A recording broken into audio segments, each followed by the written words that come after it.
नमस्कार दोस्तों, welcome to my channel jobs Tuber. Friends, आज Himachal Pradesh state cooperative bank की तरफ से नोटिफिकेशन आया फ्रेंड्स, जूनियर क्लर्क और साथ ही साथ स्टेनो टाइपिस्ट पोस्टों की भर्ती के लिए कुल मिलाकर 149 वैकेंसीज है यहाँ पर। इसकी एलिजिबिलिटी है 12th या इंटरमीडिएट इसकी एलिजिबिलिटी है फ्रेंड्स। सो मैं आपको इस वीडियो में बताने वाला हूँ इस नोटिफिकेशन के रिलेटेड इंपॉर्टेंट इन्फॉर्मेशन और साथ ही साथ इन पोस्टों जो जूनियर क्लर्क और स्टेनो पोस्ट यहाँ पर दिए गए उसका सिलेक्शन प्रोसेस रिटन टेस्ट द्वारा है फ्रेंड्स। सो आपको मैं उस रिटन टेस्ट के रिलेटेड भी एग्जाम पैटर्न और बेस्ट बुक्स बता दूंगा और इस पोस्टों को अप्लाई करने के लिए लास्ट डेट है 2 जुलाई 2021 तक आप अप्लाई कर सकते हैं। सो सबसे पहले आपको वीडियो में आगे बढ़ने से पहले मैं आप सभी से एक ही request, please subscribe my channel jobs tuber. यहाँ पर रेड कलर में जो सब्सक्राइब दिख रहा है उसे प्रेस कर लेना और चैनल सब्सक्राइब कर लेना ताकि मैं आपको हर रोज़ government job related important notification पहुँचते रहे मेरे चैनल की तरफ से।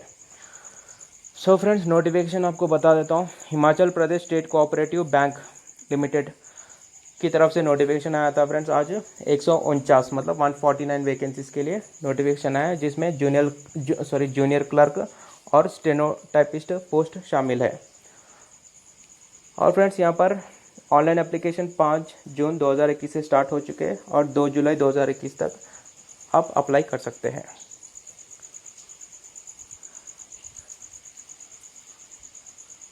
और फ्रेंड्स, इसका ऑनलाइन एग्जामिनेशन जो रहेगा वो अगस्त 2021 मतलब अगस्त के महीने में रहेगा फ्रेंड्स। बहुत कम टाइम है, अभी अप्लाई कर लेना और प्रिपरेशन स्टार्ट कर देना बुक्स लेकर।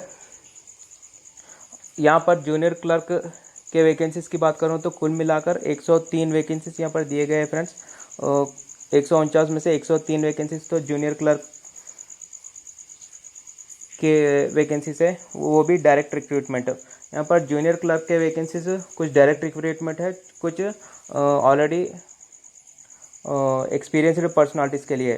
जो डायरेक्ट रिक्रूटमेंट वैकेंसीज है जूनियर क्लर्क के वो कुल मिलाकर 103 वैकेंसीज है, जिसमें से जनरल कोटा में 31 वैकेंसीज है, एससी वाले भाइयों के लिए 15, एसटी वाले भाइयों के लिए 3, ओबीसी वाले भाइयों के लिए 13, ईडब्ल्यूएस वालों के लिए 9, एक सर्विसमैन वालों के लिए ऑल कैटेगरीज 19, पीएच वाले भाइयों के लिए 4, आईआरडीबी बीपीएल वालों के लिए 7, डब्ल्यूएफ ऑल कैटेगरीज के लिए 2 वैकेंसीज है इन 103 वैकेंसीज में से।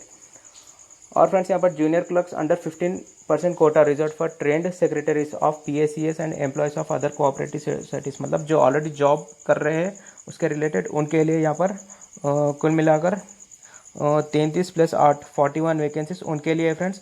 और जो 103 वैकेंसीज है वो सभी के लिए, मतलब जो ऑलरेडी 12th पास हो चुके हैं उन सभी भाइयों के लिए 103 वैकेंसीज के लिए वो एलिजिबल है।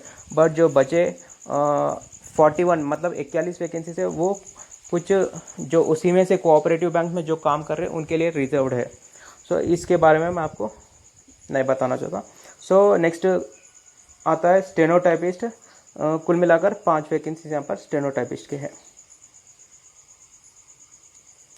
सो फ्रेंड्स, यहाँ पर वीडियो में और आगे बढ़ने से पहले आप सभी को एक बात बताना चाहता हूँ। ये जो वैकेंसीज है वो सिर्फ हिमाचल प्रदेश के स्टेट वालों के लिए, जो अदर देन हिमाचल प्रदेश है वो इन वैकेंसीज के लिए एलिजिबल नहीं है फ्रेंड्स। जो भी आप, अगर आपका स्टेट हिमाचल मतलब आप हिमाचल प्रदेश के से नहीं है, इस वीडियो को ना देखें और इस नोटिफिकेशन को अप्लाई भी ना करें, क्योंकि ये हिमाचल वालों के लिए ये नोटिफिकेशन दिया गया है।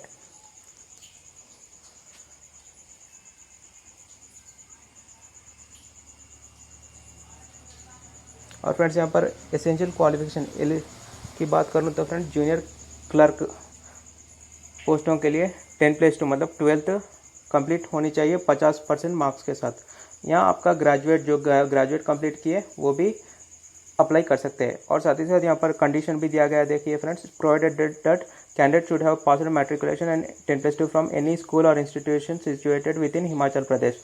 मतलब जो भी हिमाचल प्रदेश से 10+2 अप्लाई किए वही इस पोस्ट के लिए एलिजिबल है। मतलब जो हिमाचल के बाहर वाले भी इस पोस्ट को अप्लाई कर सकते हैं, बट उनका 10+2 हिमाचल प्रदेश में ही कंप्लीट होनी चाहिए। और जो बोनाफाइड हिमाचली से उनके लिए ये कंडीशन वैलिड नहीं है, मतलब जो बोनाफाइड रखते हैं हिमाचल लोकल होने का, वो बाहर से मतलब आउट ऑफ हिमाचल प्रदेश से भी अगर वो 12th पास कर लिया वो इस पोस्टों के लिए एलिजिबल है।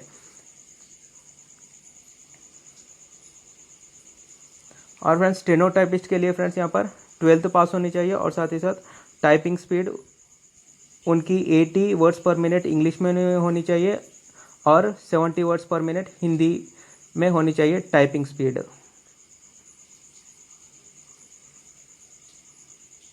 और फ्रेंड्स यहाँ पर एग्जामिनेशन की बात करूँ, एग्जाम पैटर्न की, तो फ्रेंड्स यहाँ पर प्रीलिम एग्जाम रहेगा और 2 फेसेस में सिलेक्शन प्रोसेस रहेगा। फेज़ 1 प्रीलिम्स एग्जाम रहेगा और फेज़ 2 मेंस एग्जाम रहेगा। सो फेज़ 1 प्रीलिम्स की बात करूँ तो फ्रेंड्स आपको 3 सब्जेक्ट से यहाँ पर क्वेश्चन पूछे जाएंगे। इंग्लिश लैंग्वेज से 30 प्रश्न पूछे जाएंगे 30 मार्क्स के लिए, न्यूमेरिकल एबिलिटी से 35 प्रश्न 35 मार्क्स के लिए, रीजनिंग एबिलिटी से 35 प्रश्न 35 मार्क्स के लिए। यहाँ पर ड्यूरेशन भी यहाँ पर टाइम लिमिट भी दिया गया है। इंग्लिश लैंग्वेज के लिए आपको 20 मिनट मिलेंगे, न्यूमेरिकल एबिलिटी के लिए 20 मिनट और रीजनिंग एबिलिटी के लिए 20 मिनट। मतलब आप इन्हीं टाइम में आपको ये सेक्शन कंप्लीट करना चाहिए। जैसे टाइम होगा वो सेक्शन वहाँ से हट जाएगा, डिसअपियर हो जाएगा और आपको सिर्फ नेक्स्ट आगे के सेक्शन में बढ़ना ही चाहिए। सो कुल मिलाकर 60 मिनट यहाँ पर 100 प्रश्न पूछे जाएंगे, 100 मार्क्स का रहेगा पेपर। और पेपर इंग्लिश और हिंदी दोनों में रहेगा, बट इंग्लिश लैंग्वेज जो इंग्लिश सेक्शन है वो सिर्फ इंग्लिश लैंग्वेज में रहेगा। और फिर उसके बाद जो भी अच्छे मार्क्स ला लिए उनका 1:10 मेरिट निकाल कर मेंस के लिए सेलेक्ट किया जाएगा और जो 1:10 के बेसिस पर मेंस कंडक्ट किया जाएगा। मेंस में भी यहाँ पर आपको 4 सब्जेक्ट से प्रश्न पूछे जाएंगे। रीजनिंग से 40 प्रश्न पूछे जाएंगे, 20 मार्क्स का रहेगा रीजनिंग। न्यूमेरिकल एबिलिटी से 40 प्रश्न पूछे जाएंगे, 20 मार्क्स का रहेगा। इंग्लिश से 40 प्रश्न पूछे जाएंगे, 20 मार्क्स का रहेगा। जनरल अवेयरनेस से 50 प्रश्न पूछे जाएंगे, 25 मार्क्स का रहेगा। मतलब हर प्रश्न को आधा मार्क्स दिया जाएगा। और यहाँ पर टाइम लिमिट भी दिया गया है फ्रेंड्स। रीजनिंग के लिए 30 मिनट, न्यूमेरिकल एबिलिटी के लिए 30 मिनट, इंग्लिश के लिए 30 मिनट, जनरल अवेयरनेस के लिए 30 मिनट। कुल मिलाकर 120 मिनट, मतलब 2 घंटे का पेपर रहेगा। 170 प्रश्न पूछे जाएंगे और 85 मार्क्स पूछे जाएंगे। और यहाँ पर नीचे यहाँ पर कंडीशन ये भी दिया गया है फ्रेंड्स कि जनरल अवेयरनेस में 25%, मतलब इसमें से 12 से 13 प्रश्न आपको हिमाचल प्रदेश के रिलेटेड जनरल नॉलेज से भी पूछे जाएंगे। सो फ्रेंड्स यहाँ पर 6 से 7 मार्क्स आपको हिमाचल प्रदेश के जीके से आपको पूछे जाएंगे, 6 से 7 मार्क्स जीएस में। और फ्रेंड्स यहाँ पर टोटल मार्क्स, ये प्रीलिम्स जो एग्ज़ाम है वो सिर्फ आपको क्वालिफाइंग नेचर, मतलब आपको ज़्यादा से ज़्यादा मार्क्स लाने चाहिए ताकि आप मेंस में सेलेक्ट हो सके। और फाइनल सिलेक्शन रहेगा फ्रेंड्स कि आपका मेंस के एग्ज़ाम के द्वारा ही इसका फाइनल सिलेक्शन रहेगा।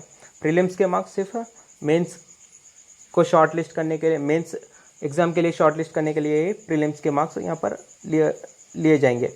सो यहाँ पर सैलरी भी दी गई फ्रेंड्स। यहाँ पर कुल मिलाकर अगर आप जूनियर क्लर्क पोस्ट को सेलेक्ट होंगे तो आपकी सैलरी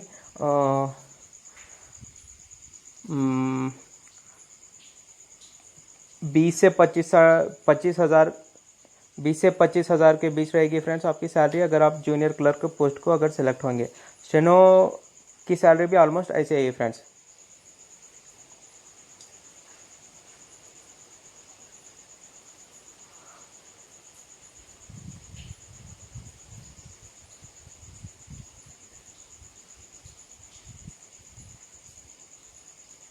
यहाँ पर एग्ज़ाम सेंटर्स भी दिए गए फ्रेंड्स, 9 सेंटर्स यहाँ पर दिए गए, आपको ये चूज़ कर सकते हैं। और फ्रेंड्स मैं आपको अब एग्ज़ाम पैटर्न और साथ ही साथ बेस्ट बुक्स के बारे में बता दूंगा। एग्ज़ाम पैटर्न जो है 2 पेपर्स में यहाँ पर दिया गया है। फेज़ 1 फेज़ 2 2 फेसेस में, फेज़ 1 प्रीलिम्स एग्जाम और phase 2 mains exam. Prelims exam जो भी अच्छे से मार्क्स ला लिया प्रीलिम्स में उनका मेंस में क्वालिफाई हो जाएंगे और प्रीलिम्स के मार्क्स फाइनल मेरिट लिस्ट में जोड़े नहीं जाएंगे, सिर्फ मेंस के मार्क्स के आधार पर ही फाइनल मेरिट लिस्ट प्रिपेयर किया जाएगा। सो प्रीलिम्स एग्जाम सिर्फ मेंस के लिए क्वालिफाई होने के लिए प्रीलिम्स एग्जाम यहाँ पर कंडक्ट किया जाएगा। सो प्रीलिम्स में आपको 3 सब्जेक्ट से आप यहाँ पर प्रश्न पूछे जाएंगे, इंग्लिश लैंग्वेज, न्यूमेरिकल एबिलिटी और रीजनिंग एबिलिटी। कुल मिलाकर 100 प्रश्न पूछे जाएंगे, 100 मार्क्स का पेपर रहेगा और 1 घंटा टाइम रहेगा। और टाइम लिमिट भी यहाँ पर दी गई है, मतलब इंग्लिश लैंग्वेज के लिए 20 मिनट, मतलब उसी 20 मिनट में आपको इंग्लिश कंप्लीट करनी चाहिए सेक्शन। न्यूमेरिकल एबिलिटी के लिए 20 मिनट और रीजनिंग एबिलिटी के लिए 20 मिनट। 20 मिनट जैसे ही खत्म होंगे वो सेक्शन वहाँ से डिसअपियर हो जाएगा और फिर आपको नेक्स्ट सेक्शन की तरफ बढ़ना होगा। और जो भी प्रीलिम्स में अच्छे मार्क्स लाया उनका 1:10 रेशियो में, मतलब एक वैकेंसीज के हिसाब से 10 कैंडिडेट चुने जाएंगे। मतलब 103 अगर जो क्लर्क वैकेंसीज है तो 1030 टॉप 1030 कैंडिडेट्स को मेंस के लिए क्वालिफाई किया जाएगा और उनका मेंस एग्जाम कंडक्ट किया जाएगा। और मेंस में फ्रेंड्स यहाँ पर 4 सेक्शन से प्रश्न पूछे जाएंगे। रीजनिंग से 40 प्रश्न 20 मार्क्स, न्यूमेरिकल एबिलिटी से 40 प्रश्न 20 मार्क्स, इंग्लिश से 40 प्रश्न 20 मार्क्स और जनरल अवेयरनेस से 50 प्रश्न 25 मार्क्स। कुल मिलाकर 170 प्रश्न 85 मार्क्स और 2 घंटे टाइम। और जनरल अवेयरनेस सेक्शन जो 50 प्रश्न पूछे जाते हैं उसमें से हिमाचल प्रदेश के रिलेटेड भी जनरल नॉलेज पूछा जाएगा। सो आपको बेस्ट बुक्स बता देता हूँ। लॉजिकल रीजनिंग के लिए आप how to crack test of reasoning आप प्रैक्टिस कर सकते हैं, अरिहंत पब्लिकेशन। हिंदी मीडियम वाले सामान्य बुद्धि एवं तर्क शक्ति परीक्षण बाय अरिहंत पब्लिकेशन प्रैक्टिस कर सकते हैं। उसके साथ साथ आप एसएससी सीएचएसएल एसएससी सीजीएलई के पेपर्स भी प्रैक्टिस कर लेना। क्वांटिटी एप्टीट्यूड के लिए fast track objective arithmetic by Arihant publication practice कर सकते हैं। हिंदी मीडियम वाले फास्ट ट्रैक वास्तुनिष्ठ अंकगणित बुक प्रैक्टिस कर सकते हैं। उसके साथ साथ आपको एसएससी सीएचएसएल एसएससी सीजीएलई भी प्रैक्टिस करना पड़ेगा। जनरल अवेयरनेस वालों के लिए यहाँ पर अरिहंत नहीं फ्रेंड्स, लूसेंट जी के आप प्रैक्टिस करिए। अरिहंत बाय मिस्टेक लिखा हूँ, लूसेंट जी के बुक 2021 प्रैक्टिस कर सकते हैं, पढ़ सकते हैं। उसके साथ साथ आपको करंट अफेयर्स, 1 साल का करंट अफेयर्स भी पढ़ लेनी चाहिए। और friends Himachal Pradesh general knowledge जो GK Himachal HP GK section यहाँ पर एडिशनल पूछा जा रहा है एग्जाम सिलेबस में, उसके लिए आप लूसेंट्स हिमाचल प्रदेश सामान्य ज्ञान हिंदी वाले ये बुक लेकर पढ़ सकते हैं, या अरिहंत पब्लिकेशन से आई हिमाचल प्रदेश सामान्य ज्ञान बुक भी पढ़ सकते हैं। इन दोनों में से कोई एक आप चूज कर पढ़ सकते हैं। इंग्लिश मीडियम वाले Arihant publication know your state Himachal Pradesh की बुक पढ़ सकते हैं। इंग्लिश वालों के लिए इंग्लिश सेक्शन जो है उसके लिए बेस्ट बुक्स अगर देखा जाए तो ऑब्जेक्टिव इंग्लिश बाय एसपी बख्श की बुक पढ़ सकते हैं। और जिनके पास टाइम कम है वो ये English acumen by Gopal Verma sir की बुक भी प्रैक्टिस कर सकते हैं। यूट्यूब चैनल्स भी बता देता हूँ रिकमेंडेड। इंग्लिश के लिए आप English with Gopal Verma sir, या तो ये चैनल आप रेफ़र कर सकते हैं for better basic knowledge of English के लिए, या तो आप English by Aman Vashishtha sir का भी यूट्यूब चैनल जाकर वहाँ से आप नॉलेज गेन कर सकते हैं इंग्लिश के रिलेटेड। और रीजनिंग के लिए reasoning bye Hitesh sir wifi study, या तो ये चैनल आप रेफ़र कर सकते हैं for better gain of knowledge in reasoning, या तो आपको Priyal ma'am reasoning 12 hours marathon video आप देखकर बेसिक फाउंडेशन गेन कर सकते हैं, बेसिक नॉलेज। और क्वांटिटेटिव एप्टीट्यूड के लिए अड्डा 247 मैथ्स फॉर बैंक एग्जाम, या तो ये वीडियो चैनल ये यूट्यूब चैनल सर्च कर सकते हैं, या तो आप grade up quantitative aptitude for SSC CGL CHSL channel आप देख सकते हैं। सो फ्रेंड्स ये था वीडियो। अगर वीडियो अच्छा लगा तो लाइक करना वीडियो और साथ ही साथ चैनल सब्सक्राइब कर लेना। Thank you.